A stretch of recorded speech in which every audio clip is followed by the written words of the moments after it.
Welcome to the Old Time Radio Superman Show. From Boise, Idaho, this is your host, Adam Graham. If you've got a comment for me, go ahead and send it to me.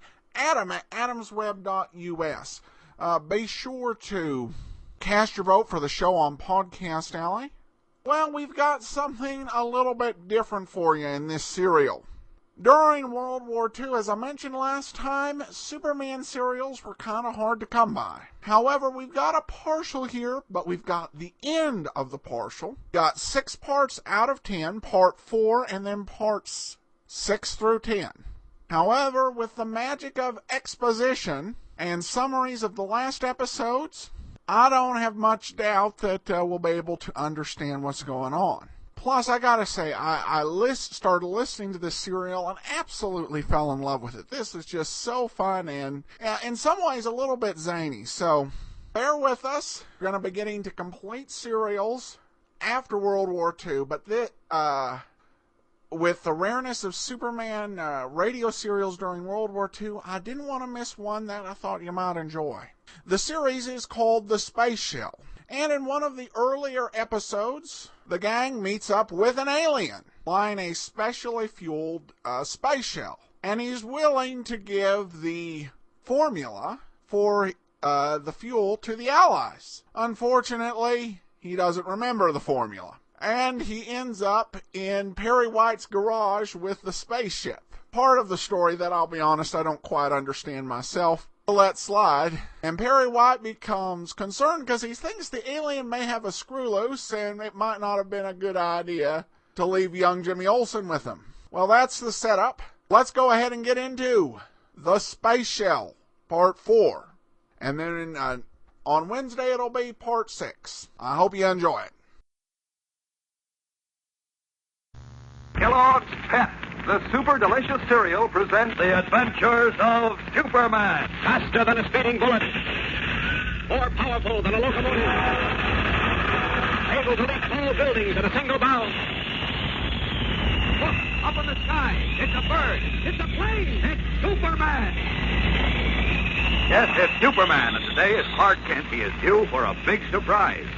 We'll join him with Editor Perry White in a moment. But right now, Dan McCullough has a question for you. That's right, gang. Today I've got a question for you. It's a technical question, so let's see what you can do with it. Which plane has 4 engines? The Douglas C-54 Army Transport or the Vought Excalibur Navy Transport? Well, actually, that's a trick question because both are 4-engine planes, but I'm sure it didn't stump you, especially if you've been lucky enough to get models of both these planes in Kellogg's Pep packages. Because that sort of information is printed right on the back of each model. You see, there's a really keen colored cardboard plane model right inside every single package of that super delicious breakfast cereal, Kellogg's Pep. Now, there are 14 different models you can get altogether, and on the back of each model is a list of valuable pointers about that particular plane. 2 of the models you can get are the Douglas C-54 and the Vought Excalibur, which I mentioned earlier. And others are the Russian 118, the British Sunderland Flying Boat, the British Handley Page Hampden, and the Curtiss Helldiver. Best of all, gang, you don't have to send in a single penny for any of these planes, not even a box top.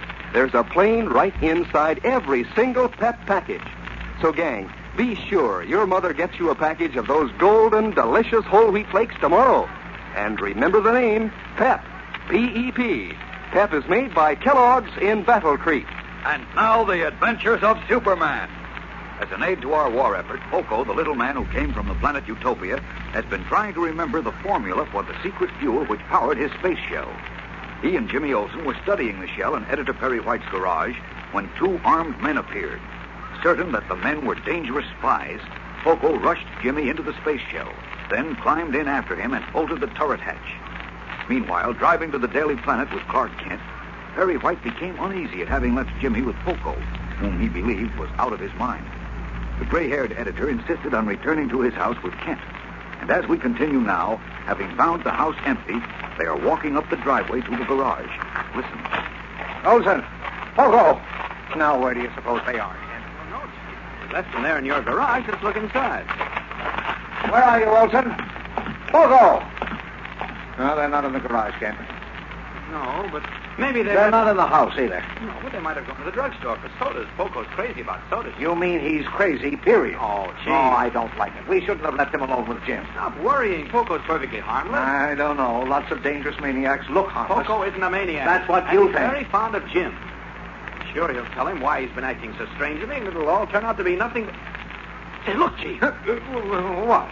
The space shell. Well, what about it? It's gone. Good Godfrey, it is gone. It's standing right here. Why, sure it was. What, where? Hey, where did it go? I don't know. A great big glass ball like that. Glass plastic. It weighed a ton. You couldn't move it. Great Jupiter, Now, Ken. take it easy, Chief. Poco's been fooling around that thing all week since the Army Air Force returned it to him. No. And maybe he and Jim flew up in it. Oh, nonsense. They'll kill themselves. I told you Poco was crazy. Ken, don't just stand there. What'll I do? Oh, I don't know, but do something. Call the Air Force and have them start looking for Jim. Call Inspector Henderson. Call anybody. Keep your shirt on, Chief. No. Jim and Poco didn't fly away in the space No, shell. they must have. Didn't we leave them right here with the contraption? Not more than half an hour ago? Yes. Then they must have flown off in it. Why, I tell you, it weighed a ton. Maybe more. They couldn't have moved it I away. know, but they couldn't fly it away either. Well, why couldn't they? Because the secret fuel that makes the shell fly through space is unknown. Formula was known only on the planet Utopia, and it was lost when the planet was destroyed. Oh, Utopia again. Well- At a time like this, when Jim and Poco are in terrible danger, you've got to be funny. I'm not being funny. I'll say you're not. Listen, the fact remains that the Army Air Force and many of our foremost scientists tried to discover the secret fuel for Poco's space shell, and they couldn't do it. You can stop worrying about Jim and Poco flying through space. Then where's the shell? I don't know. And where Jim and Poco? I don't know that either, but... Wait a minute. Someone's coming up the driveway. Where? Oh, that's Swanson. He takes care of the Hubbard place next door. Oh. Say, maybe he saw... Come on, let's ask him. Okay. Swanson. Hello, Mr. Bates. You move. Move? What are you talking about? Listen, did you Moving see... van here. Hey, Tank, maybe you move away. Moving van? You bet. He come to tell Poker he don't forget to give me back snow shovel he borrowed last week. Now, wait a Hey, minute. a moving van was here, Mr. Swanson? That's right. Just a little while ago. Don't you know? Of course I don't. What was the moving van doing here? He only see you drive away from garage. From this garage? When they come back from hardware store. He see big glass ball is gone from garage then. Oh, so that's how the space shell disappeared. Someone took it away in the moving van. But who? Something is wrong, Mr. White. Oh, I don't know. I think so. Now, Swanson, when you saw the moving van, did you see Jim Olsen and Poco? No, I don't see them. No, that's funny. Wait a minute. Maybe Swanson doesn't know Jim. Sure, I know Jim Molson. You do? But I don't see him here. I look for Poco to get my snow shovel back. I look out here and ring bell in your house. Then just now I hear somebody here and they come look for Poco again. What do you make of this, Kent? Can't figure it out. Mr. Swanson, you say you just came from the hardware store? Yeah, Martin's hardware store. Martin's. That's right next to the drugstore, isn't it? Yeah, Now, what are you driving at, Just a Kent? minute, Chief. You didn't happen to look into the drugstore, did you, Swanson? yeah. I stopped in drugstore to buy pipe tobacco.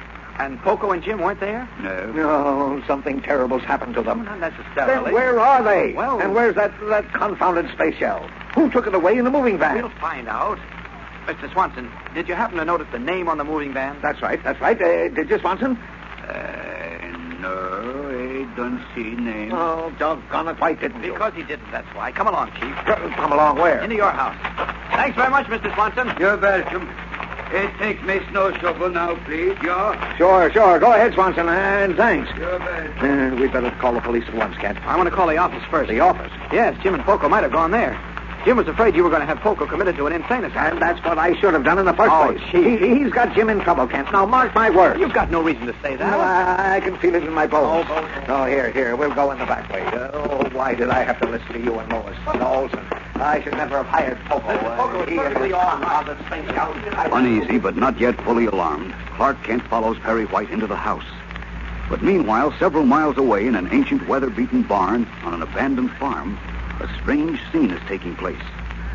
Poco's round, transparent space shell, in which the little fat rhymester and Jimmy Olsen have locked themselves, has been taken from the moving van and set on the ground. As three men stand by outside the shell, scowling, their leader, heavy-set and swarthy, shouts at Jimmy and Poco through the smooth plastic wall of the shell. I'm asking you for the last time. Are you going to come out by yourselves, or do we blast you out? What do you think we ought to do, Poco? Nothing, friend James. But they're getting madder every minute. We wait till they pull us out. They can't pull us out.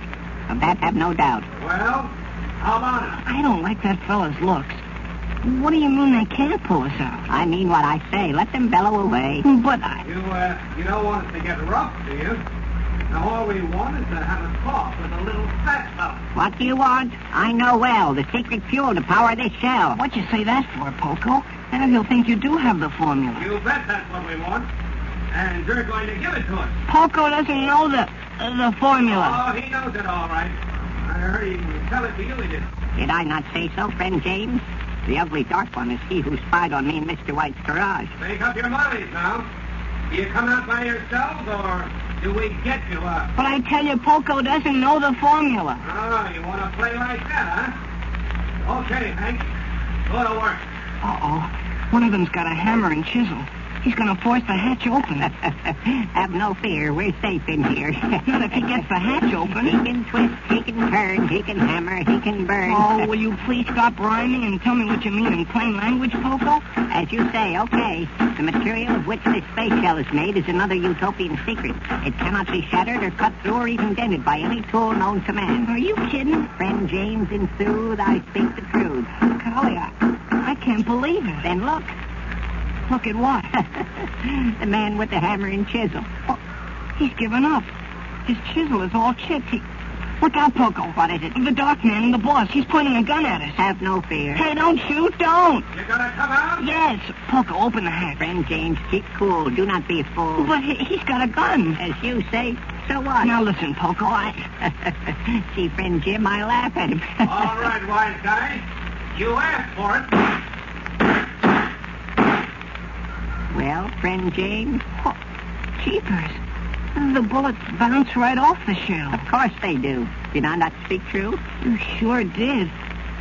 Oh, boy, are they sore. Look at them wave their hands. Let them wave, let them rave. Wait a minute. What is it? The dark man is telling them something.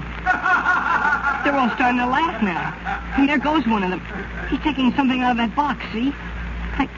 I wonder what they're up to now, Poco. Nervously, Jimmy Olsen watches the men outside the space shell. We'll return in a moment for the exciting climax of today's episode. But first, let's hear from your friend and mine. Say, gang, do you usually get right up when your mother calls you in the morning? Or do you kind of stall around and wait till the very last minute? Well, no matter what your method is, I'm willing to bet that you come a-running when you know there's super delicious Kellogg's Pep waiting for you. Yes, sir, those crisp golden whole wheat flakes taste so doggone good at breakfast time that just thinking about them makes you hungry. And you know, that's a good idea, too, because Pep is mighty good for you as well as downright delicious. But that's only half the Pep story. There's an exciting prize right inside every single Pep package. It's a colored cardboard model of an Allied warplane that's all ready for you to put together. Now, there are 14 different plane models you can get altogether. 4 British, 2 Russian, and 8 American. Best of all, gang, you don't have to send in a single penny for any of these models, not even a box top. There's a plane inside every Pep package. So be sure your mother gets you a package of super delicious Pep tomorrow. And remember the name, Pep, P-E-P. Pep is made by Kellogg's in Battle Creek. And now, back to the adventures of Superman. Having locked themselves in Poco's space shell, Jimmy Olsen and the little rhymester are apparently safe from all efforts of their mysterious captors to dislodge them. But then in the old barn where the men brought the shell, Jimmy was alarmed to see a gallon can and a hose set up outside the shell. What do you suppose they're up to now, Poco? Again, I tell you, have no fear. We're absolutely safe in here. I don't know. Say, they're connecting a rubber hose from that can to the rocket tubes under our shell. So I see. What can it be? Maybe they're going to blow us up. It can't be done. Not even with dynamite or TNT? With nothing, friend James. I wish I could believe that. All right, you in there. This is your last chance. You can open that hatch and come out. Gosh, I don't know what to do. Do as I say. Remain this way. But... Well, you're coming out alive or dead? Oh, you hear that, Poco? We must stay in the shell. All will be well. Yeah, I guess so. No, we're not coming out. Okay, Hank. Let them have it. Poco, what's that hissing and that funny odor? Alas, it is gas. Oh, you're right. It is gas. Hey, They're pumping it into the shelf with a rocket tube. What are we going to do now, Poco? I'm afraid, my friend, this is the end.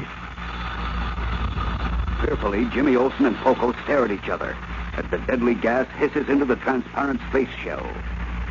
What will happen now? Don't miss tomorrow's exciting episode in our new adventure of the space shell. Tune in, same time, same station, and thrill to the adventures of Superman. Faster than a speeding bullet. More powerful than a locomotive. Able to leap tall buildings at a single bound. Look, up in the sky. It's a bird. It's a plane. It's Superman. Fellows and girls, follow the adventures of Superman, brought to you every day, Monday through Friday, same time, same station, by the makers of that super delicious cereal, Kellogg's Pep. Superman is a copyrighted feature appearing in Superman DC publications.